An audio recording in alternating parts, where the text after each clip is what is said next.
Hello à toi et bienvenue dans le nouvel épisode d'Amulette Podcast. Je suis Valérie et je suis ravie de t'avoir avec moi pour ce nouvel épisode. Nouvel épisode avec une invitée cette semaine, une nana que j'adore, une go du futur qui s'appelle Amélie Ebongue.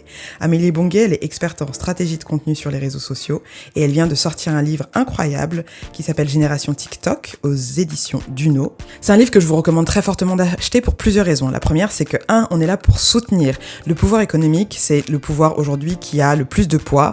Malheureusement, heureusement, je sais pas. Mais en tout cas, quand vous décidez de mettre vos euros, vos dollars, vos francs CFA quelque part, ça dit quelque chose. Donc quand on a une sœur qui sort un livre sur un des réseaux sociaux les plus révolutionnaires, on va dire, de ces derniers temps, l'idée c'est d'aller soutenir. Et puis la deuxième raison, c'est parce que, comme je vous l'ai dit, Amélie c'est une experte dans son domaine. Et donc si vous avez envie de comprendre comment TikTok fonctionne et comment peut-être potentiellement le prochain réseau social fonctionne également, c'est le moment de le lire. Donc, avec Amélie, on a parlé de plein de choses. C'était vraiment une discussion hyper intéressante. Pour la petite histoire, c'est la deuxième fois qu'on enregistre le podcast parce que la première fois, je ne sais pas ce qui s'est passé, mais en fait, les fichiers ont juste disparu, on va dire ça comme ça. Donc là, on a réenregistré ce podcast et merci encore Amélie pour ta patience et d'être revenue au loft. On a parlé de son amour des bougies, de l'expatriation, de son côté outsider. On a parlé un petit peu de deuil aussi et on a bien évidemment abordé le thème de sa voix absolument sexy. Amélie, ta voix est sexy, il faut que tu le saches.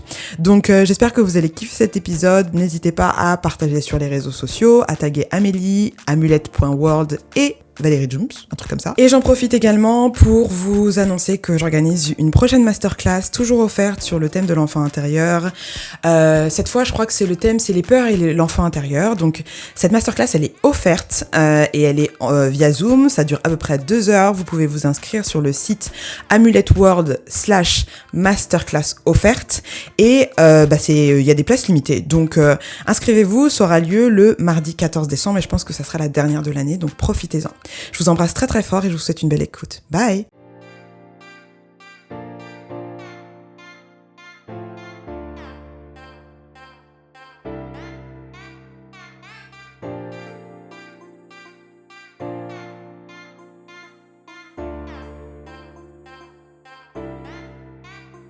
Ça fait 3 mois qu'on s'est vus. C'était il y a combien de temps? On s'est vu début juin. Avant que tu partes? On s'est vu début juin. Ouais. Et en fait, on a enregistré un podcast. Je dis même pas bonjour, mais c'est pas grave, je le ferai après. On a enregistré un podcast ensemble, qui était très cool d'ailleurs. Et qu'est-ce qui s'est passé avec mes fichiers? Moi, je ne sais pas. Les ancêtres, la nature, je ne sais pas. Et en fait, le truc a été corrompu. Donc à un moment donné, tu sais, je me dis, je vais aller écouter ce qui s'est passé. Et là, R. Et je me dis, oh putain. En plus, la go est partie à Stockholm, c'est la mort. Mais je savais que je reviendrais, que c'était pas trop grave si on se revoyait. Ouais, bon là c'est la version 2 du podcast, mais du coup ce qui est intéressant c'est qu'il y a quand même pas mal de choses qui ont évolué depuis son départ. Et il s'est passé que 3 mois. Que 3 mois, et genre j'ai l'impression qu'il s'est passé, moi en tout cas dans ma vie, 1 an facile, voire plus. Toi je sais pas comment tu...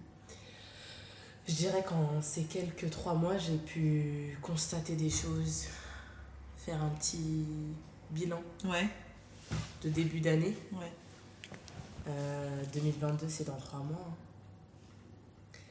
Et je pense que ça a été un moment de repos intellectuel, personnel, et professionnel aussi un petit peu. Même si j'ai toujours 2-3 mails auxquels je dois répondre. Et je pense que ça a été une période essentielle. C'était pas des vacances, même si mine de rien on a l'impression que quand on quitte un pays pour aller s'expatrier, on a toujours une première phase de vacances. Ouais. Moi je suis partie en plein été, tu vois. Et pas du tout. Et c'est beaucoup plus détendu, mais c'est pas des vacances comme je l'entends. Quoi. Ouais. Parce que mine de rien, c'est pas des moments où je me détends tous les jours, où je ne fais rien de la journée. Vacances, ça rime aussi parfois à ne rien faire. Ouais, avec pause quoi. Et ça fait vachement de bien. Et ça fait vachement longtemps que t'as rien fait? Enfin, que t'as pas rien fait? Ça fait un petit moment que j'ai pas été en vacances quand même. Je dirais un bon 2 ans, puis il y a eu la crise aussi. Donc je dirais un bon 2 ans. Mais ça va venir. Ouais, ok. Justement, pour ceux qui te connaissent pas, est-ce que tu peux me dire qui t'es? Enfin, comment tu te définis en ce moment? Peut-être que ça a évolué de ta réponse de la dernière fois. J'adore cette question. Alors moi, je suis une femme de 28 ans qui est sur la route de la trentaine. Je suis une passionnée d'innovation, de numérique. Je suis convaincue que j'ai un métier passion. J'aime ce que je fais. Aujourd'hui, mon métier consiste essentiellement à accompagner les marques à développer une stratégie de contenu efficace, conversationnelle et intelligente sur les différentes plateformes sociales. J'ai plusieurs autres casquettes. Je suis conférencière. Ok, girl. Dans mon industrie. Donc je donne des conférences sur le brand content, sur le numérique, sur l'innovation et l'inclusion dans la technologie, sur être une femme noire dans la tech, sur l'évolution des différentes plateformes sociales. Donc ça, c'est quelque chose que j'aime beaucoup faire, prendre la parole sur les réseaux sociaux. C'est vraiment un métier passion, en fait. J'enseigne aussi, donc comme je te disais tout à l'heure en off, dans différentes écoles. Et récemment, j'ai endossé la casquette d'autrice. Yes. Donc j'écris mon premier livre qui s'appelle Génération TikTok, un nouvel Eldorado pour les marques, à paraître dans 15 jours. On est le 28 septembre. Ouais, on est le 28. Ça sort le 13 octobre, donc ça fait dans 15 jours. Disponible, comme dit mon éditeur, dans toutes les bonnes librairies. Dans toutes les bonnes librairies, j'ai vu Amazon, tout ça, et des librairies indépendantes sur ton site, en tout cas, c'est ce qui est noté. Dans tout un réseau de librairies indépendantes. Ouais, c'est cool, je suis dépassée. Non, mais c'est hyper important. Et moi-même, je suis dépassée de la liste. Tous les jours. Mais comment ça se passe, ça, justement? C'est genre, c'est ton éditeur qui, du coup... L'éditeur a un réseau de distribution... de ouf. Et il propose... Gigantesque. Il propose, du coup, aux librairies, les librairies disent oui ou non? Les librairies décident de le commander. D'accord. Pour le rendre disponible dans leur librairie. Okay. C'est un réseau... la classe. La chaîne du livre est assez longue. Ouais. Elle a beaucoup évolué. C'est assez intéressant. Donc oui, bien évidemment, il est aussi disponible dans les librairies indépendantes, mais chez les distributeurs qu'on connaît, comme Amazon, Cultura, les Furets du Nord, la Fnac. Damn. Voilà. T'as prévu quoi le 13 octobre, quand il sort, ce bouquin? J'ai prévu de me faire un bon petit resto et de m'acheter des fleurs, je pense. Yeah. Tu m'avais parlé des fleurs la dernière fois, je crois. C'est une habitude. Non, tu m'avais parlé d'une paire de chaussures que tu t'étais achetée, genre pour te faire un gros kiff et tout. T'avais un peu hésité, mais finalement t'avais pris la paire de chaussures. Et je l'ai prise avec moi. Tu l'as prise? Tu l'avais... Je l'ai avec moi, mais je l'ai pas encore portée. J'ai vu qu'il pleuvait. J'hésitais, tu vois. Et je me suis offert finalement. D'accord. Non, la discussion c'était est-ce que je vais l'acheter, tu te rappelles? Ah oui, c'était ça, et tu l'as acheté. Of course. Yes, voilà, déjà, first. Je mérite. Bien sûr que tu mérites. Et après, il y a l'idée des fleurs, c'est quelque chose que tu fais souvent? Ah ouais. Putain, mais c'est tellement, genre... C'est quelque chose qui me rend hyper heureuse. Ouais. M'acheter un bouquet de fleurs, ça me fait du bien. D'avoir des fleurs chez moi. Ça égaye ma pièce, ça égaye mon intérieur. Ça me fait du bien. Ouais, carrément. C'est un geste, c'est du self-care aussi. Ouais, de ouf. Comme les bougies. De ouf. J'en consommais pas énormément quand j'étais à Paris. Mais là, avec le hig... Comment ils appellent ça? Hig? C'est non, le hig. Le hig. Ouais, c'est plutôt danois. C'est plutôt danois, ok. Ah ouais, tu sais que quand on est à Paris, on met tout ça dans le même panier. Genre, ok, les gens là-bas, leur couverture en laine et leur chocolat chaud. Ah bah oui, quand tu vas au resto, il y a des plaids en terrasse. Ah, yes. Il y en a beaucoup qui le font. Donc ouais, les bougies, je crois que j'ai jamais consommé autant de bougies là en 3 mois. C'est fou. Hein. C'est marrant parce que quand tu t'expatries, il y a des habitudes que tu vas réduire, qui vont changer, et puis tu vas épouser de nouvelles habitudes. Tu vois, aujourd'hui, moi, ça me paraît finalement assez normal de dîner avec des bougies. C'est beaucoup plus chaleureux, c'est plus intimiste. C'est clair. La lumière, elle est trop forte, tu allumes l'interrupteur. Bien sûr. Donc, c'est vrai que c'est des choses que je fais de plus en plus, et ça me fait du bien. Et je pense que c'est dans les habitudes de consommation des Suédois. Les Suédois consomment énormément de bougies, en fait. Et t'as des bougies saisonnières aussi, t'as des bougies senteurs, t'as différentes typologies de bougies. Donc voilà, ça c'est peut-être une des habitudes que j'ai adoptées, on va dire. C'est cool. Franchement, c'est, je te disais la dernière fois quand on s'est vu, c'était l'idée de... Putain, c'était courageux de te barrer comme ça, mais tu vas pas dans un... Enfin, tu vois, les pays nordiques, c'est quand même un autre univers, je trouve. Et, Ça l'est. et ouais, et je me suis dit, mais putain, c'est hyper courageux de te barrer comme ça et de partir à l'aventure et de tout laisser finalement pour tout recommencer. T'avais l'air vachement sereine, je trouve, à cette époque-là. Je le suis toujours. Ouais. Je le suis toujours. Pourquoi ? Parce que j'ai préparé mon expatriation. J'ai préparé mon expatriation, j'ai décidé de découvrir Stockholm un petit peu tous les mois. Ouais. Donc, tous les mois, j'y allais une fois pour découvrir, pour me familiariser à la culture, pour chercher un appart aussi plus facilement sur place. Ouais, pour découvrir les coins, les quartiers, et pour finalement me rendre compte, est-ce que j'allais vraiment aimer ? Ouais, c'est ça. Parce que c'est... Comment Stockholm est venu à l'esprit ? Est-ce que c'était quelque chose que tu avais déjà en tête ? Ou est-ce que tu, comme moi là, qui me dis, bon, je vais aller m'installer au Ghana, genre le fantasme de base et après tu vas vérifier. Enfin, c'était quoi ton process par rapport à ce changement ? Moi, j'ai toujours apprécié les pays scandinaves. Ouais. J'avais déjà été à Copenhague en 2016. J'avais beaucoup aimé. Après, je trouvais ça un peu trop... C'était très germanique. D'accord. Ça reste quand même un paysage très industriel. Et c'est vrai que Stockholm, je disais déjà beaucoup sur la qualité de vie suédoise, sur l'éducation et le mode de vie à la suédoise que j'avais vraiment envie de comprendre. Et puis c'est marrant parce que mes amis me disent, mais tu nous parlais déjà de Stockholm il y a quelques années et tout. Après, c'est vrai que j'avais jamais vraiment mis le pied. Et puis tu sais, quand on a été déconfinés là en août 2020, j'avais envie de partir un petit peu. Et tu vois, à l'époque, l'idée du livre, c'était pas encore là. Et j'hésitais entre Berlin et Stockholm. D'accord. Rien à voir. Bah grave, 2 salles, 2 ambiances quoi. Rien à voir. Moi, j'ai toujours pas été à Berlin. Ok. Et en fait, je me suis dit, bah tu sais quoi, va à Stockholm. Je suis partie 10 jours. Et j'ai adoré.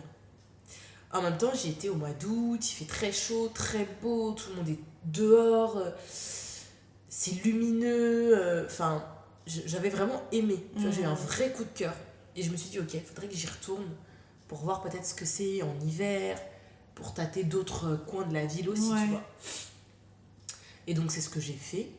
Donc, très rapidement, j'ai été à Stockholm plusieurs fois. J'ai découvert d'autres villes de la Suède aussi. Je suis allée à Malmö, dans le sud. Je suis allée à Göteborg, une autre ville. Donc, j'ai vraiment essayé de découvrir d'autres coins du pays. Et puis, je me suis posé la question finalement de l'éducation. Est-ce que je voulais transmettre à mon fils ? Comment je voulais qu'il apprenne ? Et surtout la question du multilinguisme, qui a une place hyper importante dans la culture suédoise, puisqu'à minima, les enfants sont bilingues. D'accord, donc anglais plus suédois. Ouais. Ok. Et moi, je me suis dit, ouais, l'anglais, c'est quand même important.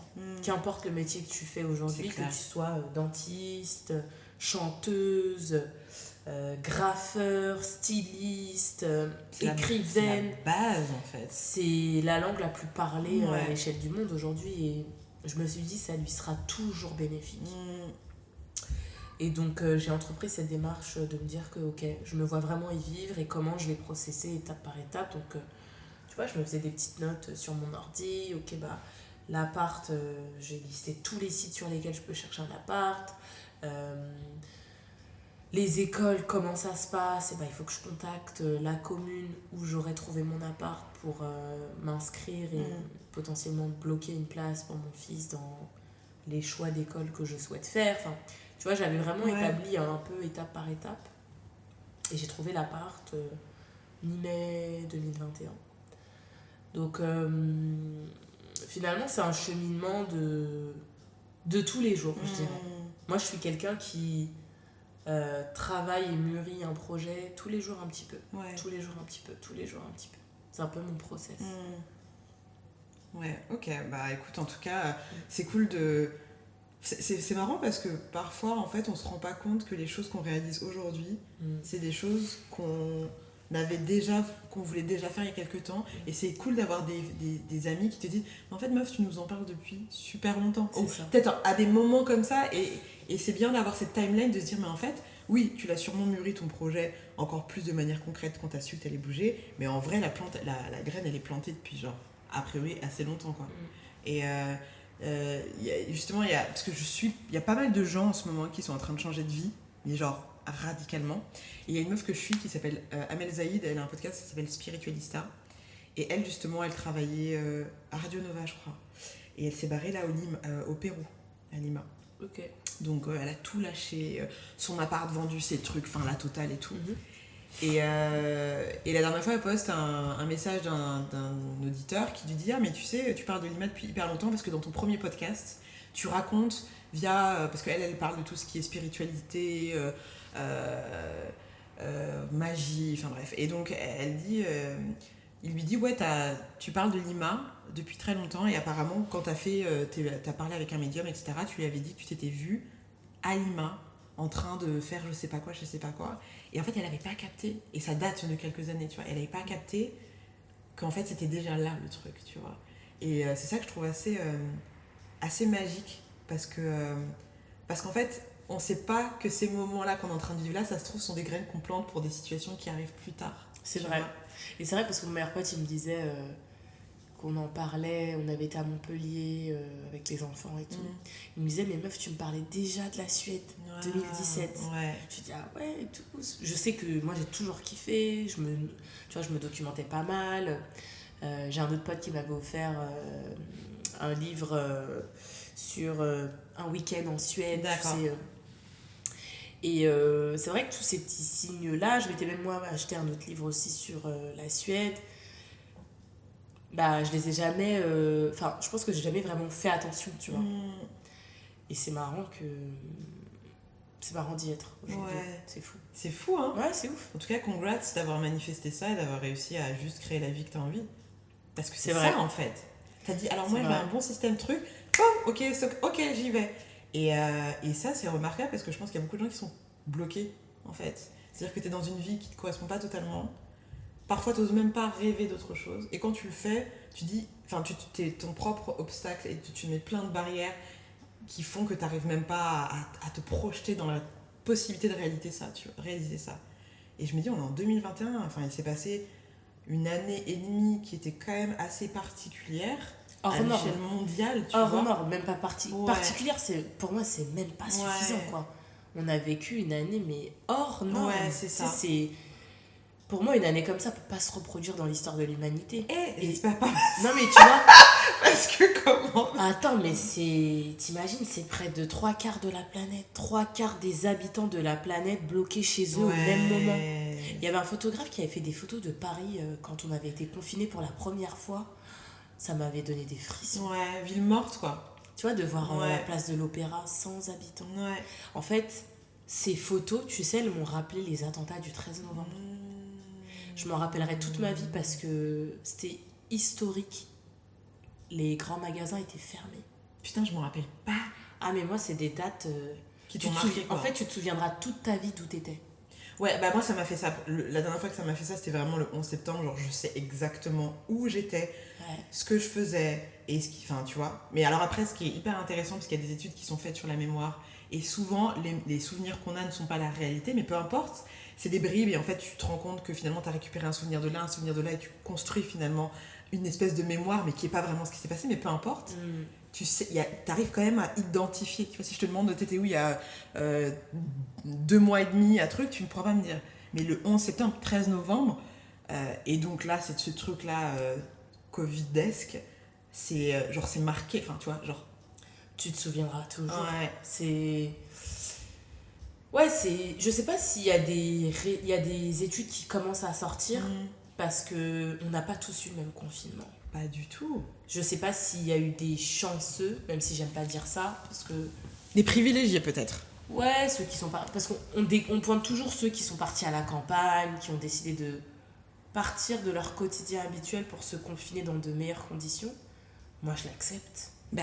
Tu peux pas juger les conditions sociales de quelqu'un qui le vit déjà mal au quotidien et qui décide de migrer ailleurs pour un laps de temps potentiellement indéfini parce qu'il se sentira mieux.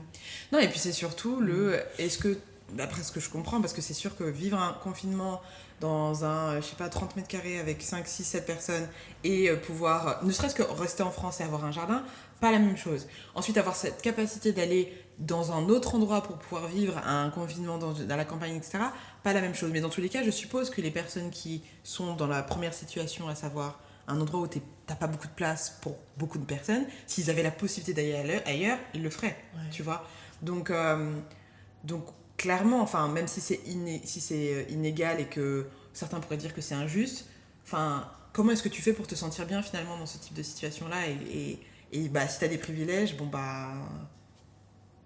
Vas-y quoi, enfin je veux dire, tu vois, c'était quand même un truc inédit, on savait pas combien de temps ça allait durer.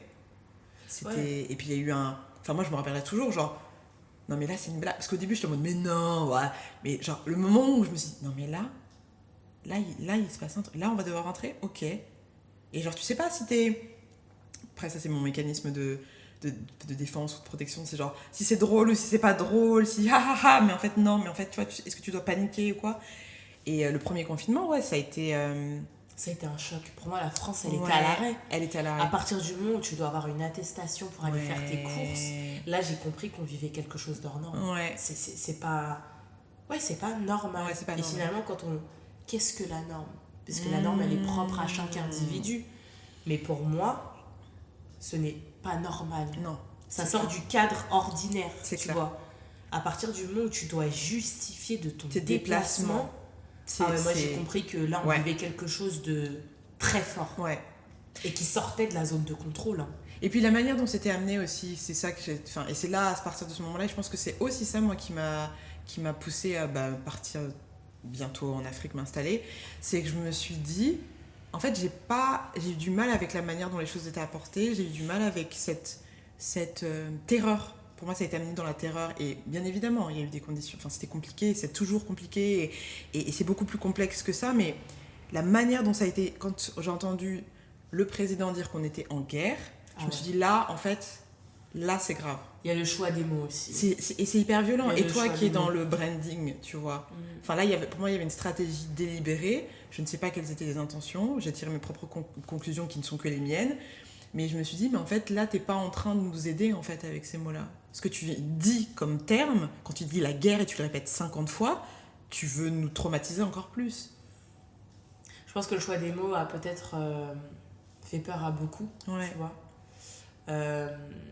Après, la vérité du message, elle était réelle. Quand le président annonce que tous les commerces fermeront à partir de 17h, c'est non négociable. Bien sûr. Tu vas pas aller te poser à l'Élysée négocier. Bien sûr. Et c'est là où tu comprends l'ampleur de la chose, en fait, tu vois. Et puis on était quand même je ne sais combien de millions de téléspectateurs à chaque fois qu'il y avait un discours. Parce que c'était notre seule zone d'information plus ou moins fiable. Mais ça, c'est encore un autre sujet. C'est un autre sujet. L'information, la fiabilité de l'information.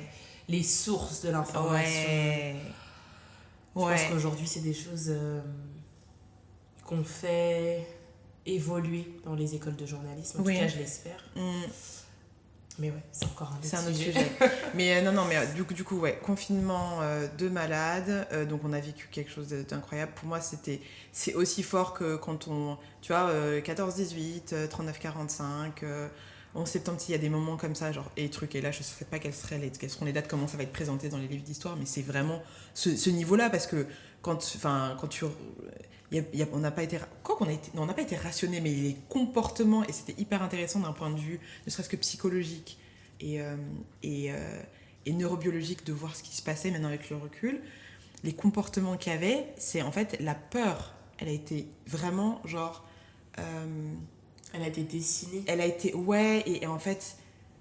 Instrumentalisée, peut-être, tu veux dire. Après, tu vois, c'est pas le sujet. Bien sûr.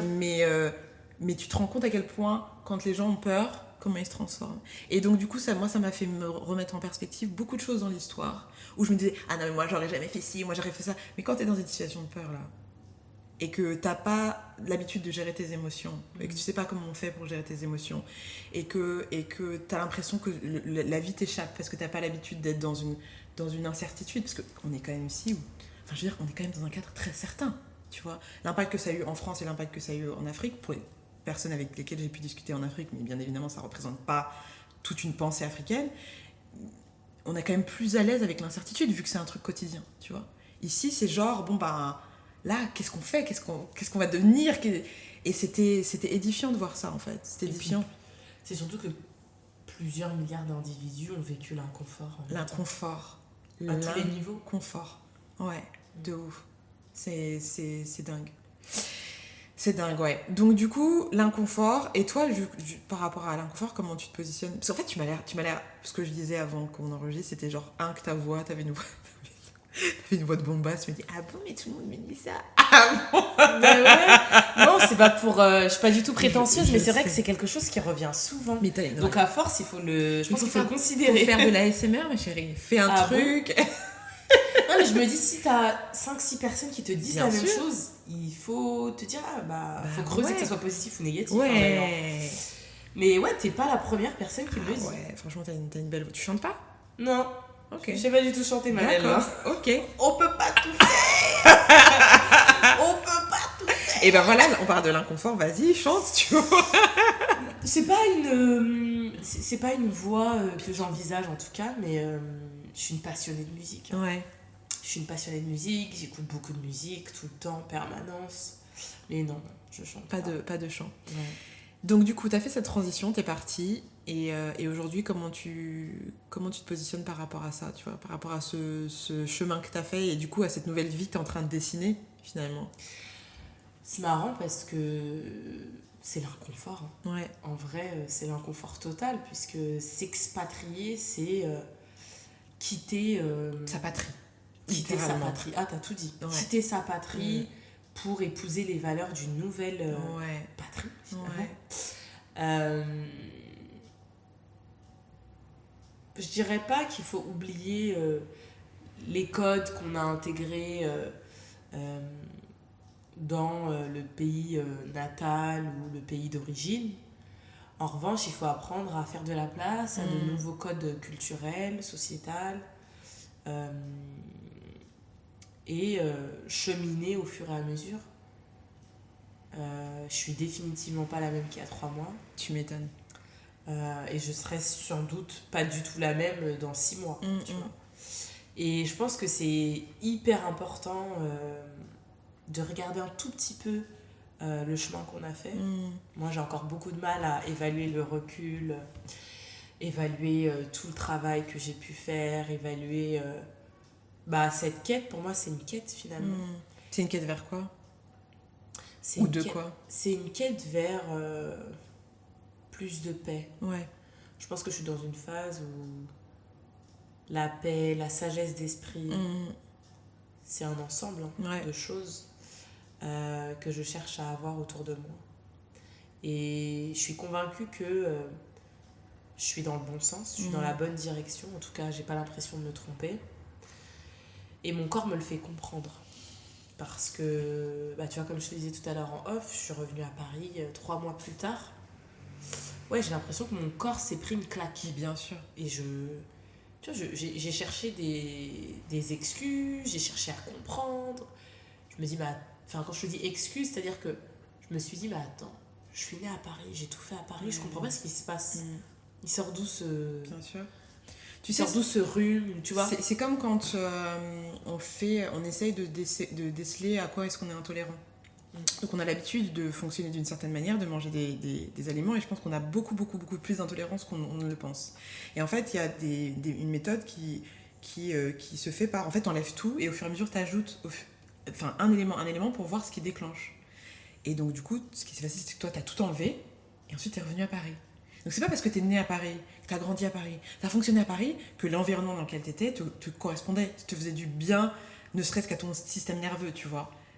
Et donc le fait de te sortir de là, donc d'être plus apaisé, et d'être en mode plus détente, et je suppose d'être plus calme, et même au niveau neurobiologique d'être plus calme, quand tu reviens dans ton état où t'étais avant, tu te rends compte en fait que finalement, l'endroit où t'as vécu n'était pas forcément adéquat pour toi. Et voilà ce que ça déclenche chez toi.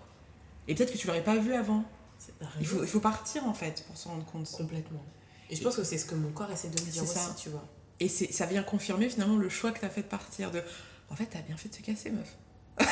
Bah ouais, enfin, je l'entends. Ouais. Une fois beaucoup autour de moi, t'as bien fait de partir. Ouais. Je doute pas, hein. C'est pas une question de doute. Ouais, mais ça confirme, tu vois. Exactement. Après, c'est vrai que les premiers mois, c'est toujours une adaptation, au Ouais, jour le bien jour, sûr, tu vois. Bien sûr. Mais c'est intéressant. J'aimerais bien qu'on en rediscute dans Ouais, 6 carrément. mois, tu vois, 6 ou 8 mois, tu vois, ce serait intéressant. Ouais. Non, c'est... ça, c'est vraiment fascinant. Enfin, tu vois, là, notre corps, il y a un super bouquin, je sais plus qui l'a écrit, mais ça s'appelle The Body Keeps the Score. Okay. Et en gros, c'est ton corps a l'habitude de garder finalement des traces de tes émotions, de tes traumatismes, etc., etc. Et donc, même s'il y a des choses que tu penses avoir mis de côté ou balancées, et tu dis, ah non, ça m'atteint pas, ce que ça te fait dans ton corps, ça vient loger. Bah, parfois, tu vas avoir mal aux articulations, puis à un moment donné, tu vas avoir des boutons de fièvre, et puis après, tu vas avoir mal au dos, à l'épaule. Et à chaque fois, si tu regardes bien, c'est lié la plupart du temps quand même à une émotion qui a été pas digérée, qui a été violente, qui a été truc, machin. Et c'est à la fois fascinant et à la fois effrayant, moi je trouve, parce que the body keeps the score. Donc tout ce qui se passe dans ta vie finalement, tous ces chocs dont on parlait même tout à l'heure, que ça soit le 11 septembre, le 13 novembre, ou même, il y a un impact sur nos corps. Il y a un impact de malade. Au-delà de l'impact émotionnel et psychologique, tu vois, je pense que c'est aussi très fort ce qu'on peut ressentir sur notre corps humain. Ouais. T'as des gens qui restent paralysés, bloqués d'une partie du corps suite à un traumatisme. Et ça prend du temps de se réhabiliter, de se réapproprier son corps aussi, tu vois. Donc c'est vrai que ça fait réfléchir. Ouais. Moi, tu vois, ce que j'ai vécu là, ce week-end, je me suis posé beaucoup de questions. Bien sûr. Tu vois, ça m'est jamais arrivé j'ai annulé un shoot carrément. Ouais. Je me suis dit, mais là, il y a un problème, tu vois. Ouais. Et je me suis dit, mais plus que jamais, et encore plus maintenant, je veux m'écouter. Et comment aujourd'hui, c'est quoi ta méthode ou ton rituel pour pouvoir apprendre à t'écouter? Comment tu fais pour entendre? Parce qu'il y a du bruit tout le temps. Et en plus, tu vois, tu travailles, enfin, t'es experte dans les social media, donc, et c'est super, on parlait tout à l'heure de 1 milliard de personnes sur TikTok, c'est ça? Ouais. Imagine le bruit que ça génère, et c'est pas un jugement de valeur, mais genre, il y a constamment du bruit. Comment est-ce que tu fais du coup toi pour arriver à t'écouter justement et pour pouvoir dire là il y a un truc, là c'est bien, là ça va pas, tu vois? Moi je vais pas mettre beaucoup de temps à me dire je le fais pas. Il y a un truc que je sens pas ou que je veux pas faire, je vais pas mettre 3 semaines, 1 mois à réfléchir. Dans les 2 heures je t'ai donné une réponse. Et c'est quoi ça, par exemple dans ton corps, si tu arrives à le localiser, ça se passe comment? C'est au niveau du cœur, c'est comment tu le sais en fait? C'est dans la tête, c'est quelque chose que je me dis non. Tu vois, samedi soir, je rentrais, on était en voiture avec ma pote. Je disais, je te jure, Sandrine, je me sens pas bien. Je pense que ça vaut pas le coup que je shoote demain. En plus, regarde ma lèvre, ça coule, c'est pas présentable. Elle me dit, t'es sûre, meuf, tu te sens pas bien et tout. Prends un Doliprane ce soir et vois comment tu te sens. Je lui dis, ma belle, c'est pas en arrivant chez moi que le Doliprane, là, il va changer mon feeling. Bien sûr. Direct. Dans la voiture, j'ai envoyé un message, j'ai dit pour demain c'est mieux, on annule. Je suis restée chez moi, tu vois. C'est-à-dire que je vais pas attendre. Ouais. Je vais pas laisser passer le temps et me dire ok, je lui répondrai demain. Ça sert à rien. Quand tu sens que c'est pas la peine, faut pas y aller. Ouais. Parce que si tu le fais et qu'il se passe quelque chose auquel tu t'attendais pas, je pense que tu t'en voudras encore plus. Bien sûr, tu vas dire mais en plus j'aurais dû m'écouter, je savais que machin. Ce que tu ressens, c'est toujours la meilleure décision. Moi, je me dis toujours ça. Ce que je ressens, c'est toujours la meilleure décision. Ça, c'est un truc qu'on t'a inculqué ou c'était... J'ai appris par moi-même. Ouais. Je dirais pas que je me suis toujours écoutée, c'est faux. Mais on va dire que ça fait 3 bonnes années où je suis en... Je sais pas si on peut appeler ça de la pleine conscience, tu vois. Où je me dis, là, vraiment, la décision, elle ne regarde que moi. Ouais, c'est clair.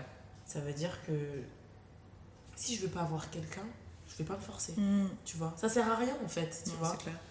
Je pars du principe qu'on a des vies déjà très compliquées. On a des journées très chargées. Ouais. On peut pas en plus se forcer à voir des gens qu'on n'a pas envie de voir. Ouais, c'est clair. Et puis c'est de l'énergie. Et justement, il y a le côté un peu éphémère de cette vie finalement qui nous a été présentée. En moi en tout cas, c'est ça que ça m'a appris 2020-2021, c'est... Une énergie. Ouais, et cette idée de la vie, enfin, on va tous mourir quoi. Vraiment. on va tous mourir. Et c'est pas un truc genre que je dis pour effrayer ou qui m'effraie. Justement, moi, ça m'apporte une forme d'apaisement de me dire, ok, si on va tous mourir, déjà, la plupart des choses pour lesquelles tu te prends la tête, pas grande importance. Donc, tu fais un choix, déjà. Et la deuxième chose, c'est genre, ok, donc du coup, si tu sais que tu vas mourir, mais tu sais pas quand, putain, mais make the best of what you have right now, tu vois. Et, et du coup, c'est marrant parce que ça me ramène du coup au culte des Bamileke, le culte des ancêtres, avec la cérémonie des crânes, avec l'idée que les ancêtres sont toujours présents, tu vois, cette idée de la mort qui est là finalement, qui est au cœur de nos concessions. Et je trouve que c'est joli la manière dont la vie finalement m'a fait revenir à quelque chose qui a, en fait, qui a toujours été là dans ma culture d'une certaine manière, cette présence de la mort. Et ouais, moi ça m'apaise. Après, comment dire, c'est un sujet, hein, la mort. Je sais pas si on rentre dedans là. Bah vas-y. Ouais, c'est un sujet que j'ai vécu en 2020. Parce que moi j'ai perdu mon père. Donc j'ai toujours pas fait le deuil. Hein. Je sais pas si j'ai pas la réponse à la question, mais je sais pas si on fait vraiment le deuil d'un parent. Je sais pas si on fait le deuil d'un parent. Puis moi j'étais très très proche de mon père. Donc c'est un sujet que j'évoque avec moi-même. Ouais. C'est pas un sujet que j'évoque énormément, même si je fais des références, je vais le mentionner. Je vais... comment dire, tu vois, ça me crée des trous de mémoire carrément de parler de... On peut switcher. Hein. Si tu veux, parce que c'est un sujet que j'avoue j'évoque pas énormément, même si parfois, beaucoup ces derniers temps aussi, puisque on va rentrer dans les 1 an, tu vois. Mais c'est vrai que c'est un sujet que j'ai libéré avec mon kiné. J'ai eu un kiné. Donc physiquement, t'as senti qu'il y a eu des... Ouais, il m'a beaucoup aidé, un micro-kiné même, qui travaille les énergies, les synergies du corps. Très bon micro-kiné. À Paris, ici à Paris. Ici à Paris, c'est avec lui que j'ai plutôt évoqué ces sujets-là. J'ai vu un coach aussi, que je voyais depuis très longtemps, qui m'a beaucoup accompagnée un peu après ma séparation. Et c'est vrai que ça m'avait fait du bien de le revoir. Donc on s'est fait 2 séances après. Donc là, début 2021. C'est quelqu'un que j'ai toujours dans mon réseau, on va dire. Ah ouais. Et je conseillerais à tout le monde de voir un coach. Ouais. Ça fait jamais de mal à personne. Mais c'est vrai que le processus de deuil, je suis en plein dedans. Bon, moi, j'ai traversé la phase d'acceptation. Il y a différentes phases dans le deuil. Moi, j'ai accepté que mon père n'était plus là, hein, physiquement. Même si mentalement, énergétiquement, je le sens toujours très présent dans ma vie. Et voilà. Ouais. Je sais pas trop ce que je peux ajouter. Non, mais merci de ton partage. C'est... Enfin, je ne saurais te dire ce que c'est vu que je ne l'ai pas vécu. Et que... juste merci de ton partage. Et puis... et le temps... Enfin, je sais pas si le temps fait son travail, je sais pas en tout cas. Mais...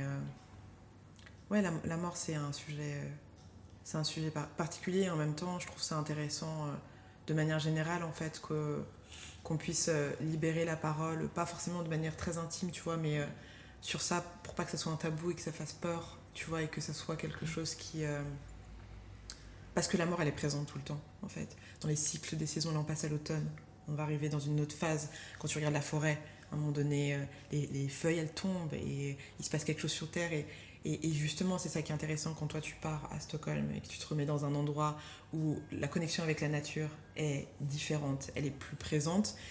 Peut-être que je me trompe et tu me diras si c'est le cas, mais j'ai l'impression que du coup on est peut-être plus connecté aussi à ces cycles-là, en fait. La nature, elle est omniprésente. Ouais.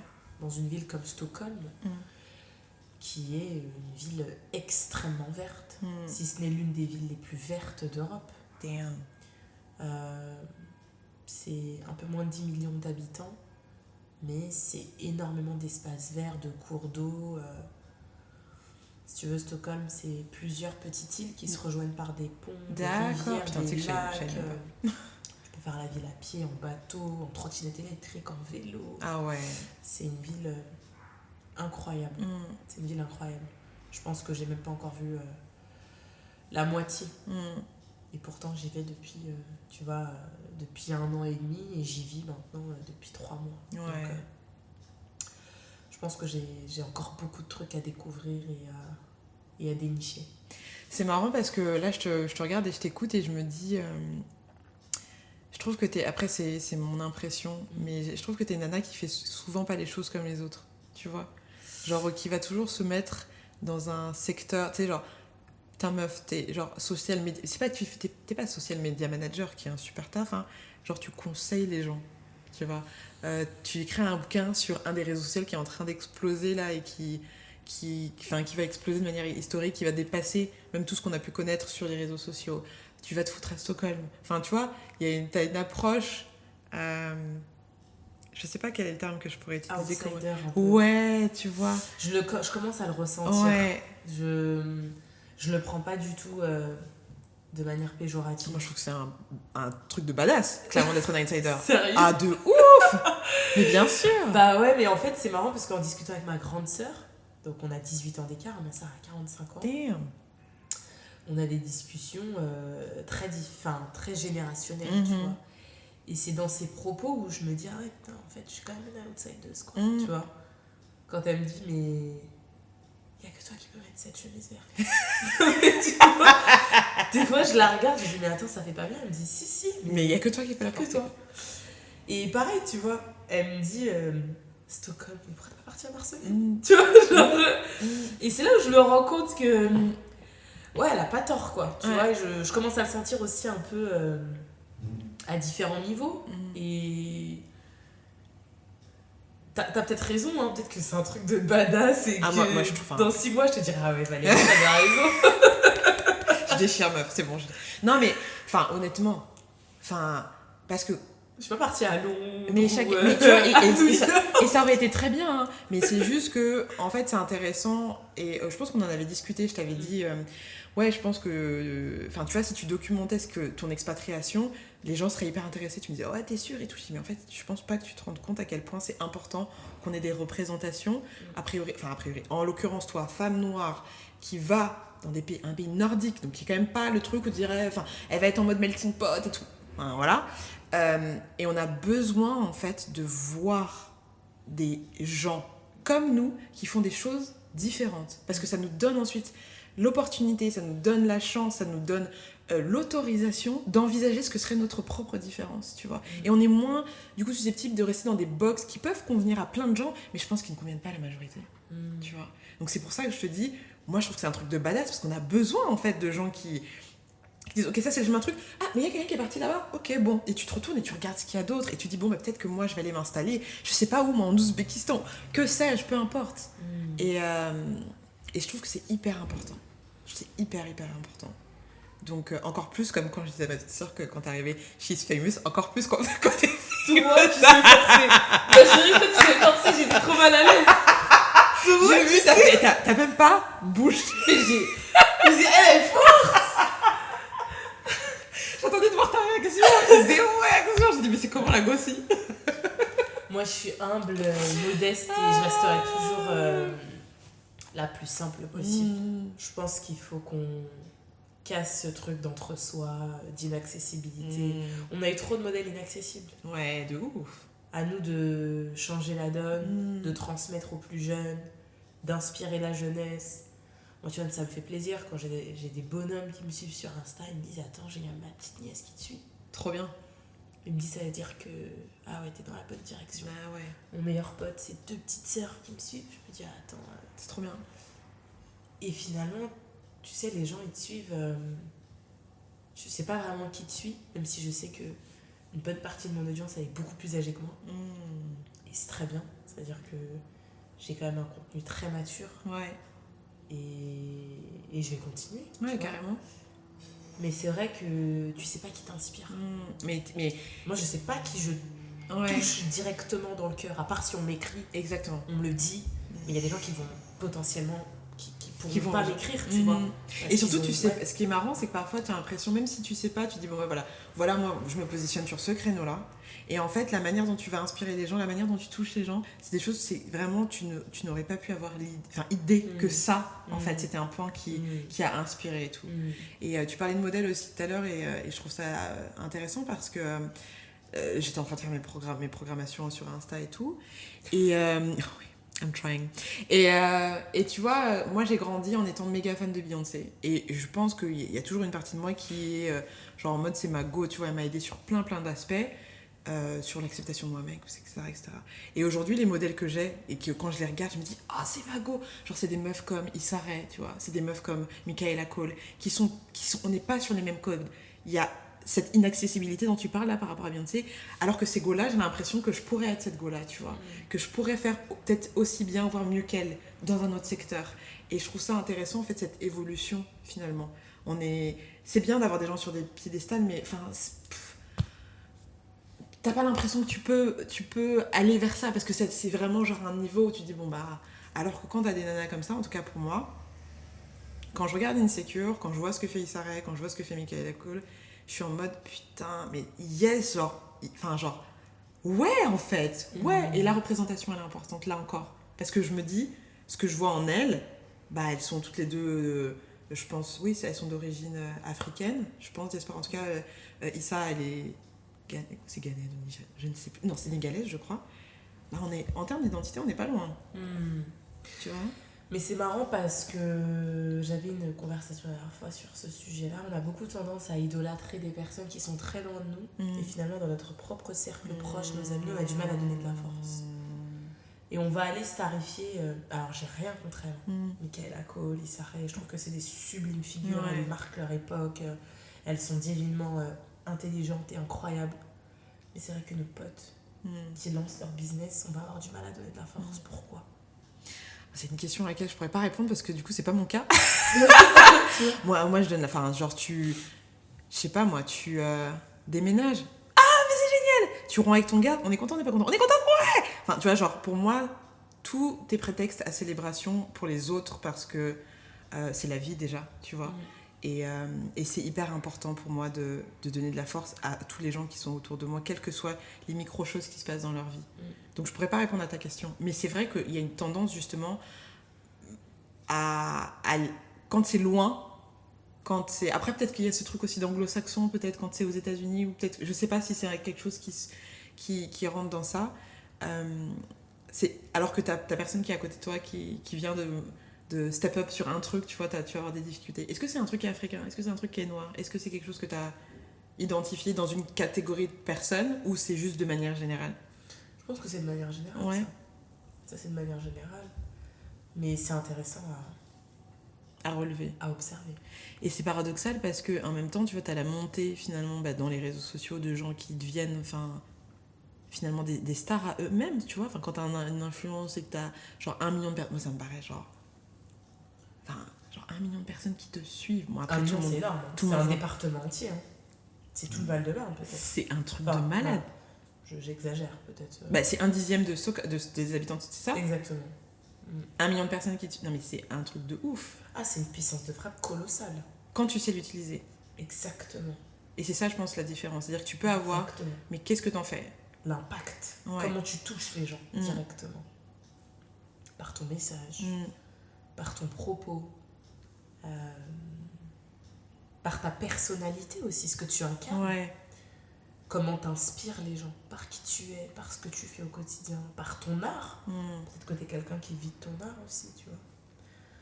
Et c'est ça qui est intéressant, c'est l'impact. Ouais. Derrière. Et du coup, toi, tu bosses aussi...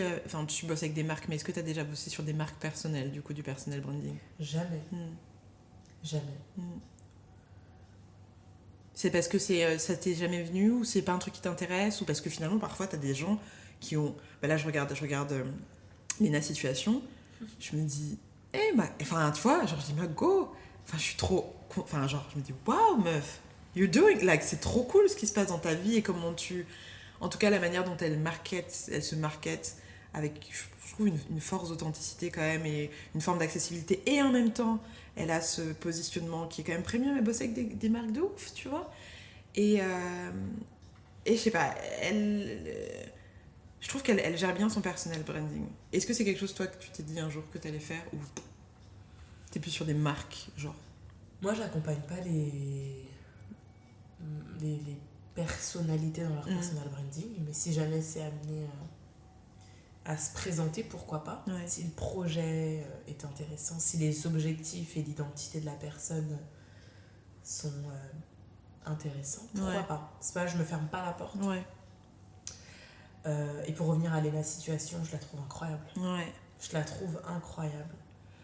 Pourquoi ? Parce que moi j'ai beaucoup de respect pour une nana qui a commencé en faisant des vlogs sur YouTube, historiquement. Ouais. Et je découvre un article du New York Times quand même. Ouais. Faut aller jusque là-bas. Ouais. Qui date de, je crois, fin d'année dernière, pas plus tard que novembre 2020. C'est pas la sortie de son livre ? Non, c'était pas à ce moment-là ? Je crois que son livre n'était pas encore sorti. D'accord. Je sais plus vraiment exactement. Moi j'ai lu un article d'elle sur le New York Times. Et en fait, elle continue à monter ses vidéos elle-même. Ouais. Et elle t'explique qu'elle aime vraiment ça en fait. Elle aime le montage. Elle va pas pourquoi louer une ressource pour monter ses vidéos, puisqu'elle aime faire ça. Donc moi j'ai un profond respect, tu vois. Ouais. Parce que je pense qu'elle a beaucoup bossé pour en être là où elle en est aujourd'hui. Elle travaille avec des marques prestigieuses et tant mieux pour elle, tu vois. Mais je trouve que c'est un vrai exemple d'influence. Complètement. Et elle a une création et une stratégie de contenu axée dans l'air du temps. Ouais. Elle a une audience qui est très jeune et qui la suit vachement dans ce qu'elle fait, tu vois. Donc, bravo. Ouais. Et en même temps, tu vois, elle a des nanas comme moi qui ont 30 ans passés et je me dis, putain, Margot, tu vois, tu m'inspires en fait. Il n'y a pas d'âge. Il ne faut pas avoir honte de... Il n'y a pas d'âge. De s'inspirer entre nous. Ouais, grand respect. Grand respect. L'âge n'a pas son importance. Tu vois. Ouais. Non, franchement... Justement, il y a d'autres personnes comme ça que tu trouves influentes ou que tu trouves impactantes d'un point de vue de leur influence avec les nouveaux réseaux sociaux qui sont utilisés, enfin qui sortent. Je suis pas mal de personnalités dans l'industrie du divertissement. Il y a un homme que j'aime beaucoup. Et je pense foncièrement sa carrière m'inspire. Ouais. Et les challenges qui relèvent m'inspirent. Il arrive à soulever une industrie qui est l'industrie de la musique. Et c'est Steve Stout, qui est l'ancien manager de Nas. Okay. C'est toujours son ami, plus de 20 ans d'amitié. Et puis il a créé une agence qui s'appelle Translation, qui accompagne les marques à comprendre les industries culturelles et créatives, notamment au prisme de la culture urbaine, avec les codes du hip-hop. Ouais. Donc c'est assez intéressant de comprendre la vision de ce mec-là. Et puis il a créé une app qui s'appelle United Masters, qui permet finalement aux artistes indépendants de distribuer leur musique directement sur la plateforme. Et derrière, donc lui, il gère des collaborations et des partenariats avec d'autres acteurs. Je pense à TikTok, par exemple. Tu vois. Et en fait, lui, son postulat, c'est de dire aux artistes indépendants, ok, les labels, ça sert à rien. Sur la plateforme, vous pouvez tout faire. Vous distribuez vous-même votre musique et les royalties vous reviennent directement. Ah, lourd. Le marketing, on s'en occupe. Et nous, on vous accompagne à grandir. Et ça, c'est à l'échelle internationale. À l'échelle internationale. Bon, après, lui, il est aux États-Unis. Ouais. Mais je trouve que, quand même, le postulat est intéressant. Ouais. Et puis lui, quand même, il travaille en label. Donc, va dire au label, ok... Vous servez à rien, les gars. Vous servez à rien, tu vois. Et c'est marrant, cette nuit, j'arrivais pas à dormir, j'ai vu qu'il était à Paris. C'est un signe. Bah, j'ai vu une story, Arc de Triomphe. Mais il y a genre, il était 3h20 du matin. Hein. Il y a 20 minutes, je vois Steve Stout, Arc de Triomphe. Je me dis, waouh, le gars est à Paris. Donc ouais, c'est un mec que j'aime beaucoup. D'accord. J'ai beaucoup de respect pour Steve Stout et il communique pas mal sur ses activités. C'est un visionnaire. C'est un visionnaire de notre époque, de notre temps. Je pense que demain, si j'écris un livre sur l'entertainment ou le marketing musical, chose qui me plaît beaucoup, tu vois, c'est un mec que j'aimerais bien avoir en préface, tu vois. Ah, lourd. Écoute, a priori, comme tu manifestes les choses très vite, on en reparle dans 8 mois, c'est... Essayez. Et toi, ton personal branding, alors? Tu nous en parles un peu? Tu trouves que j'ai un personal branding bien très fort? Mais bien sûr. C'est la première fois qu'on me pose la question. Ouais, je trouve. En tout cas, après, je sais pas s'il est... Enfin, est-ce qu'il y a stratégie, genre tu planifies des trucs, je sais pas, mais en tout cas, je trouve que t'as une signature, tu vois. Il y a un truc... À la fois, il y a ta posture quand tu parles, qui a une posture, je trouve, assez présidentielle, c'est trop marrant. Tu vois, la manière dont t'as amené, le gars t'a dit « J'aimerais parler de quelqu'un que j'apprécie beaucoup. » Et en fait, tu fais un petit teaser. T'aurais pu lâcher le nom. Non, tu te teases. Et après, tu dis « C'est Tata, pause. » Ah, je me rends pas J'aime compte. beaucoup. Ouais, et je dis « Ah, ok. » Donc, c'est hyper intéressant la manière dont ta posture et donc ta voix dont je te parlais, je te charriais, mais c'est vraiment... et c'est un compliment, vraiment, je trouve que t'as un truc quand tu parles, du coup, qui force à l'écoute. Pas forcer, genre, mais qui vient se poser, tu vois.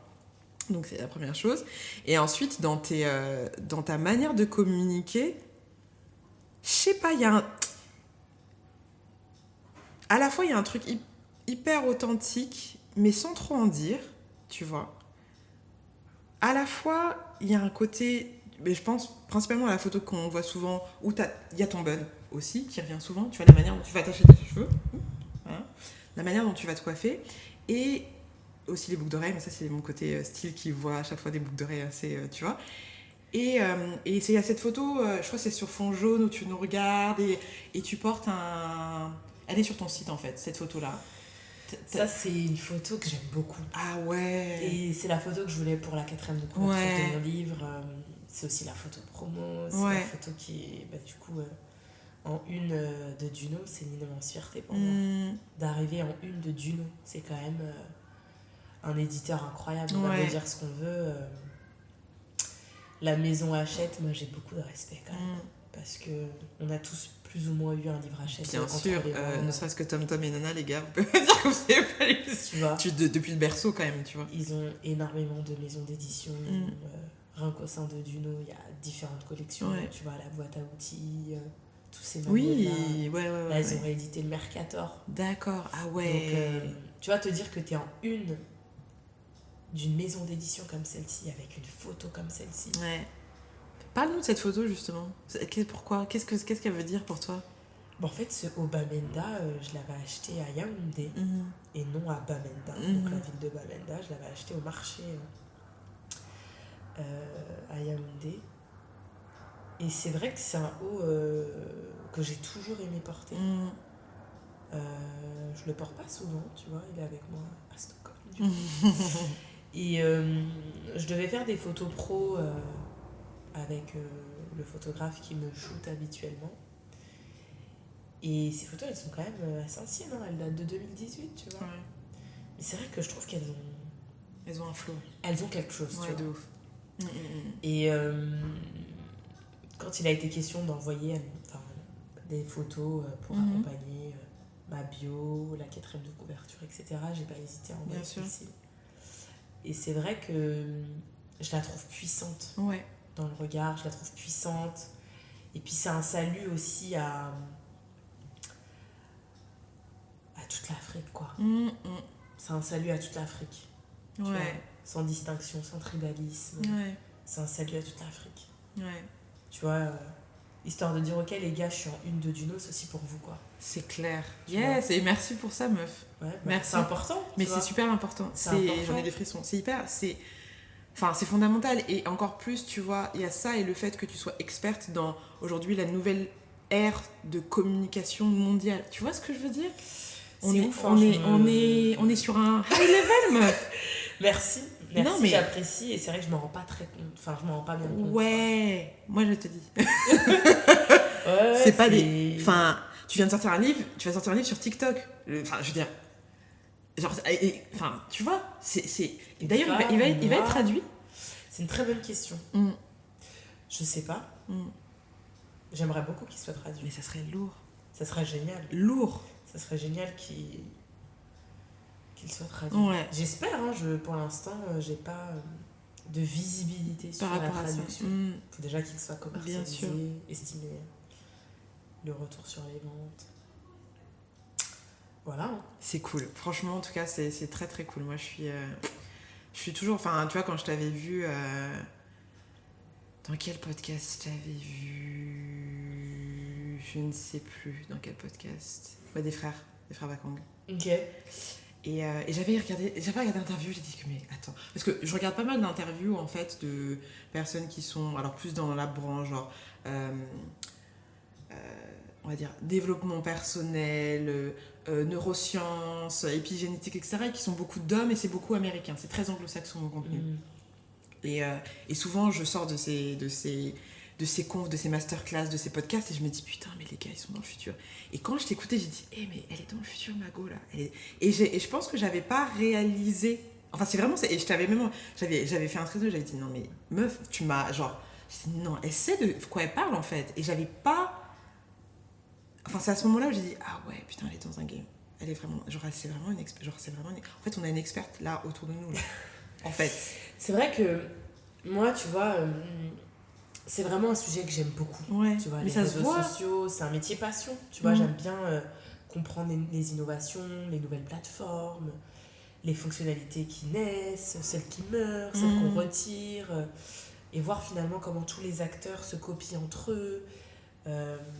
Quand les stories sont arrivées sur Instagram, aujourd'hui je pense que plus personne se souvient d'Instagram sans les stories. C'est limite impossible, clair. tu vois. C'est clair. Et pourtant les stories ça a été inventé par Snap.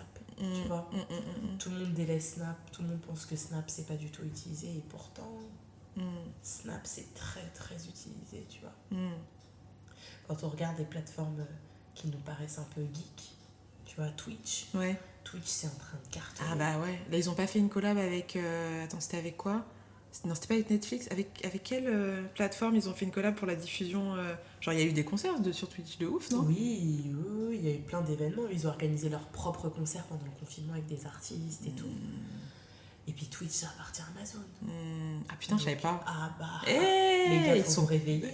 Non, mais parce que tout le monde pense que Twitch est à la rue. Twitch est pas à la rue, Twitch est pas à la rue. Je sais pas qui vous a dit ça.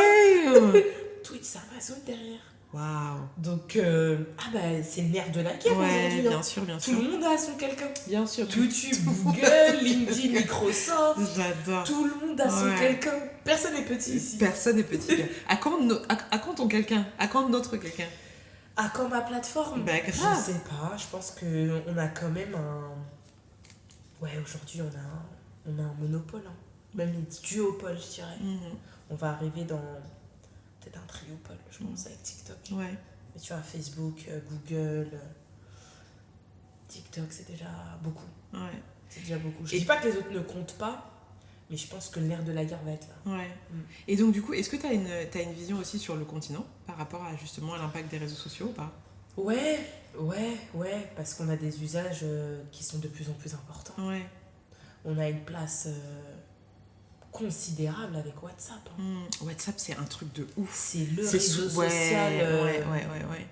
Je pense que c'est l'un des réseaux sociaux. Enfin, l'un des réseaux sociaux. Même parler aujourd'hui. C'est l'une des plateformes qui va dessiner les 18 prochains mois, je pense. Il y a beaucoup d'enjeux sur cette plateforme aujourd'hui, tu vois. Il faut comprendre les audiences, il faut améliorer les fonctionnalités. Faut faire en sorte que les gens puissent acheter des produits ou des services. On a déjà mis des outils à disposition pour les petits commerçants, mais il faut aller encore sur des crans plus loin. Tu vois. Et puis je pense qu'il faut donner la place aux créateurs sur Instagram. Il y a encore trop de fonctionnalités inexistantes sur le continent africain. Tu vois. Et je pense que toutes les plateformes doivent fournir de la data suffisante sur le continent africain, parce que c'est souvent des données qui viennent d'Europe, ou des États-Unis. Et quand tu arrives sur l'Afrique, combien de personnes réelles au Gabon, au Cameroun utilisent vraiment WhatsApp tous les jours? Tu peines à avoir les infos. Ça, c'est un vrai problème aujourd'hui. Ouais, c'est clair. Donc, je pense que les plateformes, elles doivent vraiment considérer l'Afrique dans leurs conversations. Complètement. YouTube y compris, TikTok y compris. On peut pas avoir des account managers qui gèrent le continent et qui pourtant peinent à rentrer en conversation avec les créateurs, peinent à les certifier. Tu vois, ça c'est un vrai problème aujourd'hui. On peut pas être là à quémander une certification quand le contenu est pertinent et surtout fait vivre la plateforme. Bien sûr. Donc tu vois, ça c'est des vrais enjeux sur lesquels les plateformes devraient continuer à réfléchir, tu vois. Et puis si elles ne savent pas faire, qu'elles engagent les bonnes personnes, tu vois. Parce que je suis pas d'accord, les ressources elles sont là. Bien sûr, on a des talents qui peuvent gérer ces zones-là. Ouais. Putain, c'est passionnant. C'est vraiment vraiment passionnant. Ça ouvre plein de portes et plein de champs des possibles et c'est cool. Je pense que, tu vois, tu disais il reste 3 mois avant la fin 2021, donc 3 mois avant 2022, mais après c'est si Dieu le veut, l'univers, la nature, whatever, on a un boulevard, quoi. Tu vois, pour faire plein de trucs super top. Bien sûr. Bien sûr. Qu'est-ce que t'as prévu, toi si tu peux nous faire un petit teaser de OK 2022 chez Amélie, il se passera quoi? Qu'est-ce qui se passera? De nouvelles idées, de continuer d'affirmer mon expertise dans ce que j'aime profondément, toujours coupler les réseaux sociaux au divertissement, au prisme du marketing. Donc toujours continuer à naviguer dans ces eaux-là. Et puis je l'espère très fortement un 2e ouvrage, parce que je veux une vraie passion pour l'écriture. Donc c'est déjà pas mal, et continuer à être en bonne santé. Ouais, c'est clair. C'est déjà pas mal. Ce serait déjà un énorme cadeau. Ouais. En tout cas, je sais pas quand est-ce que sortira le podcast, mais donner de la force à des personnes qu'on admire, c'est aussi se dire à un moment donné, le livre d'Amélie sort, je vais l'acheter, quoi. Et parce qu'on sait qu'on a des tendances parfois à dépenser notre argent pour des choses qui sont parfois, très souvent, moins utiles. Au-delà du contenu, j'ai pas encore lu le livre, mais j'en suis sûre qu'il va être top. C'est aussi soutenir, en fait, ce que tu représentes, tu vois. C'est très gentil ce que tu dis. Ouais, c'est important. C'est ça, en fait. Tu sais, il y avait Solange qui avait dit « I need to put... » Alors, quand est-ce que c'était? Je me rappelle plus, mais elle avait dit un truc genre « I need to put my money where my mouth is ». Et elle avait, il me semble, changé de banque, tu vois. Et elle était partie sur une banque qui était black-owned. Et c'est aussi ça, le pouvoir, encore aujourd'hui, le pouvoir économique et le pouvoir qui règne sur cette planète, jusqu'à ce que ça change. C'est ça, en fait, aller soutenir. C'est ça, être aussi dans l'activisme. C'est d'aller consommer black-owned, c'est d'aller soutenir quand il y a des ouvrages. Et ça va te donner de la force, en fait. Surtout quand tu as des personnes qui t'inspirent et qui font le taf. C'est très beau. Let's go buy this motherfucker. C'est beau. Ouais, c'est important. C'est hyper important. Et je pense qu'on a une éducation à faire là-dessus. On a une vraie éducation à faire là-dessus, à se rééduquer et à remettre, tu vois, les choses dans leur... qu'est-ce qui est prioritaire, qu'est-ce qui est important, qu'est-ce qui est... et qu'est-ce qui ne l'est pas, qu'est-ce qui est futile, qu'est-ce qui est pas... Il y a des choix à faire. Mais bon, c'est un autre sujet. En tout cas, merci infiniment d'avoir fait la V2 de ce podcast. Cette fois, c'est la bonne. Merci à toi pour l'invitation. Avec grand plaisir. Et puis, de toute manière, je mettrai toutes les informations dans la barre d'infos si vous voulez en savoir plus sur Amélie, si vous ne la connaissez pas déjà. Bien évidemment, le lien pour aller acheter le livre. De préférence dans des librairies indépendantes. Mais bon, si vous prenez sur Amazon, I'm not gonna judge. Et puis, en attendant, rappelez-vous juste que l'instant le plus important, c'est toujours la même chose, c'est l'instant présent. En fait, le reste n'existe pas. Et qu'il ne faut pas hésiter à vivre vos rêves, en fait. Vraiment. Parce qu'on a tous besoin de voir des gens qui sont bien et qui vivent leurs rêves. Donc, voilà. À bientôt. Bye. Upgrade Podcast, une société du groupe Upgrade by Legiums, vous a présenté Amulette Podcast. Un podcast qui vous permet de devenir magicien et artiste de votre propre vie. Présenté par Valérie Legiums, directrice artistique chez Upgrade et coach en créativité et image. Rendez-vous sur upgradepodcast.paris pour découvrir tous nos autres podcasts. Passez une très belle journée lumineuse.